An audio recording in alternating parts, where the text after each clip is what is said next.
Boy, hello and welcome everyone. Today we're checking out the TAZ car pack, which you can probably tell is a Russian car mod. Now we'll be looking at all of the configurations this mod has to offer, and trust me, there's a lot to explore here.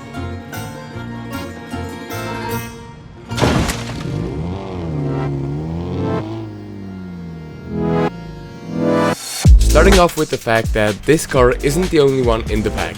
There's also this SUV, which is almost identical to the Lada Niva. Now, the interesting thing about these cars is that they were produced into the 2000s or even the 2010s, and that is also true for their real-life counterparts. The Lada Niva that I mentioned earlier is actually still being made, which I think is crazy for a car that has basically the same design unchanged from 1977. But anyways, back to the TAZ pack. Let's actually drive the cars. Okay guys, so this is the car we're gonna be looking at first. It is called the TAZ 1200, and to be honest, it is the peak of Soviet luxury. We have all the modern assists and systems here in this car. We have cruise control, heated seats, lane keep assist, hydraulic suspension, and all of the modern infotainment features. Well, and that is of course a lie, because as you can probably see for yourself, this is the most bare bones variant you could get of this TAZ. Can we see the engine at least? Is it there? It is there. Look at this. Look at this. We have an engine. That is good news. And we have, what else do we have? We have a trunk to transport our potatoes. And what else? I don't know. Yeah, let's take this for a drive. Let's take this Soviet beast for a drive. If it doesn't stall, hopefully. Now, driving this 1200, well, it is sluggish to say the least.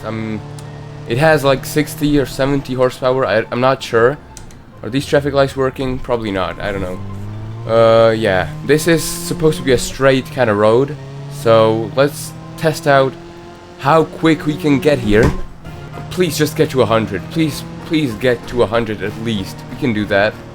This is gonna be the biggest enemy of any TAZ driver, an uphill section. Come on, 3 more. Ah yes, we're there, 100 kilometers an hour. But I think this is too slow. Let's crash it into a tree. Now look at this, this is something new. This is a wagon variant, first of all, and second of all, this has some new grille and headlights. That's because this is a late variant with basically just a facelift, and most importantly, it is a station wagon, so we have much more trunk space here. You can fit anything in there, and also I wouldn't pick the configuration with the boring old 1200cc. So this one has, wait a minute, this one has a 1.7 liter turbo diesel engine. So that's gonna be some serious power from this wagon. So let's actually start it up real quickly, see how it sounds.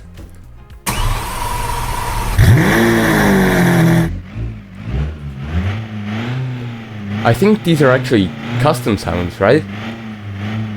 Yeah, I think they are. Let's take this thing for a drive.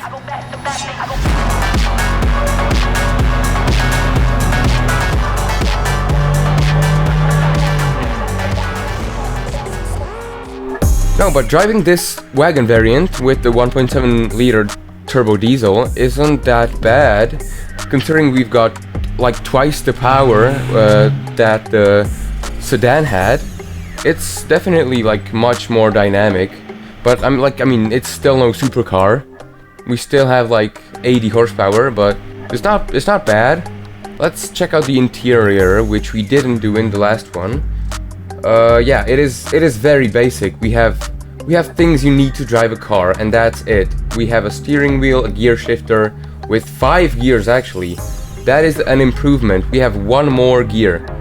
We don't even have a rev counter, but I'm sure we'll get that in like the sporty models, right? Let's actually go check out those. Now guys, this is definitely more like it. Look at what we've got over here. Now the change isn't really apparent until we have a peek under the hood. See what's hiding there. And it is this massive V8 that is from a Soviet luxury sedan, has been fitted into this small TAZ, and we've actually upgraded from a 4-cylinder to double the amount of cylinders here. So I think it's gonna be kind of insane with 250 horsepower in this kind of car. We can see that the tires are definitely much thicker than what we've had in the previous cars. Before we take this for a drive, I want to take a look at the badge. It's like some kind of mountains with a shape. I have no idea what that is, but it looks interesting. In the rear there's just TAZ in Russian. And the interior of this early model, it looks basically the same. Let's turn on the lights. It has the rev counter, which I was talking about, but other than that, it is basically the same. So I think without further ado, let's take this car for a spin. Now, having 250 horsepower in this car definitely is a deadly combination. It's much more prone to spinning the wheels, but I think you can already see this is much quicker than what we've tested already. We're just cruising through traffic, and the handling isn't that bad unless you give it more gas than it wants. I mean, if I do that, it's just gonna do this. Yeah, and that is not really what we want, but we recovered. We're gonna continue on. We're gonna try some off-roading in this car, even though it may not be the ideal configuration for that. No, this is just not gonna work. This is not gonna work. No, yeah, we're gonna need some kind of SUV for this. I think we have one, right? Yes, of course we do have an SUV. This is the TAZ by Cal, which is the equivalent of the Lada Niva. And this is supposed to be the sport trim with stripes here, which I think are the only thing that differentiate it from other trim levels. It has a 1.5 liter inline 4-cylinder, nothing special, not a V8. We have other cool features such as a bull bar in the front with fog lights.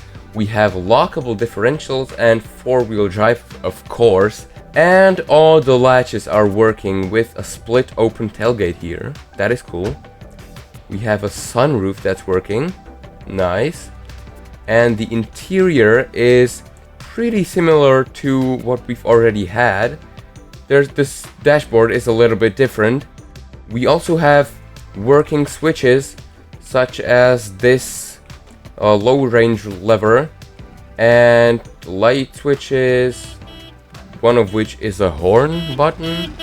We have an ignition switch that's actually working in all 3 positions. Nice. And another light switch. Yeah, the button situation is kind of interesting, but I'm sure it's pretty accurate to what it is in real life with these kind of cars. Probably. Yeah, let's see if this car is better at off-roading than the TAZ Mir was, which I'm sure it is gonna be. Okay guys, so I found this kind of trail here on the Polish roads map. This is a map that we've been driving on today. I'll put a link in the description. And I think we're ready to go. We're in 4-wheel drive, nice. Let's do this in the interior view. We have a downhill section here with like some kind of bumps. Oh, the suspension is very hard. We're not very comfortable here, probably. There's more bumps. Okay, this car's gonna get you to your destination, but you're probably gonna be missing some limbs and bones. Okay, so driving the TAZ by Cal, it feels similar to the base model TAZ Mir when it comes to power, which definitely isn't very good. And handling is also just a bit worse, because it's an SUV after all. So it isn't really meant for roads like this, but I think that is actually the point of this. It's an SUV, so it's made for off-roading, and modern SUVs sort of defeat this point because they're just made for driving around the city, whereas this is purposely made for off-roading, which is exactly what SUVs are made for. I think the sound of this is also just a bit different. And last but not least, this is the Baikal pickup truck, which I actually made my own configuration out of. You can see that it has this roll cage, it has a snorkel, so we can drive in deep mud, and this one has the same exact diesel engine that powered the wagon variant of the TAZ Mir that I tested earlier, but I added some improvements to this one that make it have over 350 horsepower. So this one is a proper monster. And guys, this is actually gonna be the last configuration I'm gonna be checking out today. But that definitely doesn't mean the mod ends here, because it doesn't. It has many more configurations, both of the Baikal and the Mir, and I want you guys to check it out after you finish watching this video, because there are electric variants, rally variants, police variants, and you can have like unlimited fun with it. So definitely go check out the mod, and now I'm gonna go drive this massive pickup truck. Okay, so driving this car, this is just another level of insane. The only thing I didn't improve is the suspension, and it's still very hard, so my force feedback is going crazy. But I want you to look at the acceleration of this. We're in second gear, and this, for a Russian SUV, this is just blisteringly quick. Let's go ram into someone here. Not this guy. This one is lucky. Can we stop in time? Okay, so I did ram into something, but now let's ram into someone just to test this car's crash model. And it is actually pretty good. Let's test if this still drives. And it does. It starts up and it still drives. That is nice. Of course, this is indestructible Soviet steel, right? This cannot be destroyed. This is like a successor to the Toyota Hilux, right? And guys, if you liked this video, make sure to hit the like button, comment what mod you'd like me to review next, and subscribe, because I've got tons of new videos coming.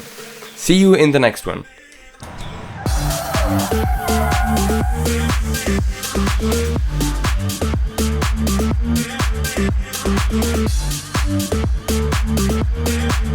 Thank you.